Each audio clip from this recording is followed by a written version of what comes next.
Hi friends, soulmate కే డోలన్ దర్శకత్వంలో James van నిర్మించిన ఈ సినిమా ఎలా ఉందో ఇప్పుడు చూద్దాం. ఈ సినిమాలో లిలీ సులివన్, క్లాడియా డౌమిట్, డేవిడ్ రిస్దాహి ప్రధాన పాత్రలు పోషించారు.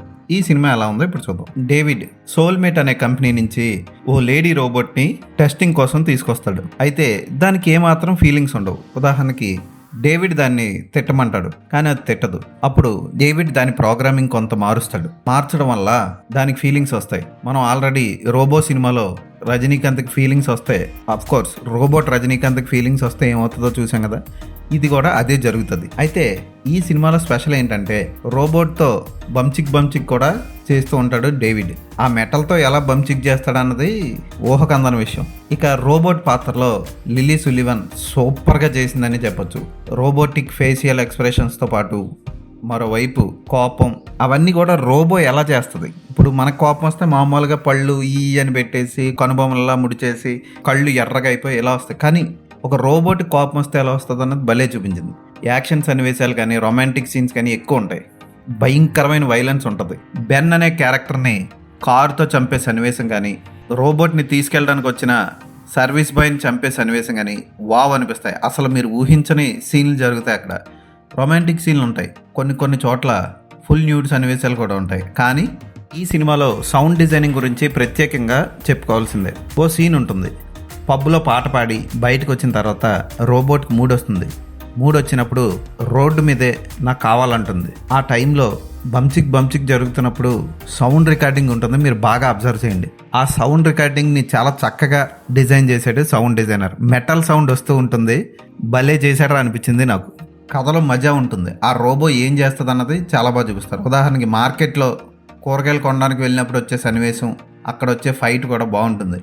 ఇలాంటి సినిమాలే 2-3 వచ్చాయి, కానీ దీని స్పెషాలిటీ దీనికి వేరే ఉంది. ముఖ్యంగా లిలీ సులివన్ అద్భుతంగా పోషించింది రోబోట్ పాత్ర. ఆ పాత్రను చూస్తూ మనం సినిమానంతా చూసేయచ్చు. విఎఫ్ఎక్స్ కానీ ఆర్ట్ డైరెక్షన్ కానీ సూపర్గా ఉంటాయి. బ్యాక్గ్రౌండ్ మ్యూజిక్ కూడా అదిరిపోతుంది. డేవిడ్ పాత్రలో డేవిడ్ రిస్దాహి సూపర్గా చేశాడు.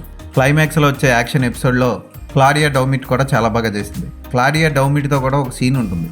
సీన్లు అంటే మీరు మరీ టూ మచ్గా ఊహించుకోకండి, ఎక్కువసేపు ఉండవు, కానీ న్యూడిటీ ఉంటుంది. ఈ సినిమాని పిల్లలతో చూడకూడదు, ఫ్యామిలీతో చూడకూడదు, సింగిల్గా చూడండి. ఫోటోగ్రఫీ ఓ రేంజ్లో ఉంటుంది. చాలా బాగా తీశారు ఈ సినిమాని.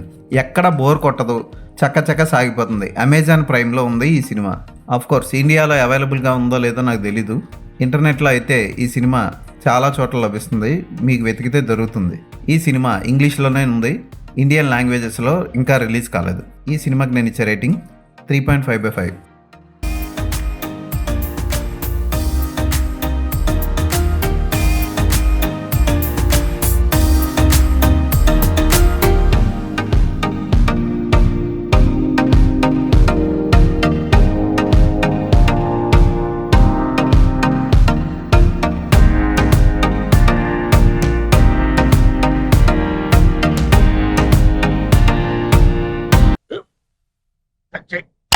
మన స్కూల్ బెంచ్ లాగా ఎంత గట్టిగా ఉందోరా.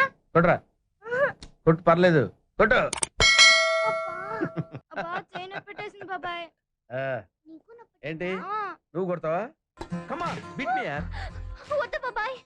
వాణ్ణి నేను కొట్టడం లేదమ్మా, వాణ్ణే నన్ను కొట్టమంటున్నాను. ఆ, నువ్వేం కంగారు పడక్కర్లేదు. అడుగుతావేంటి?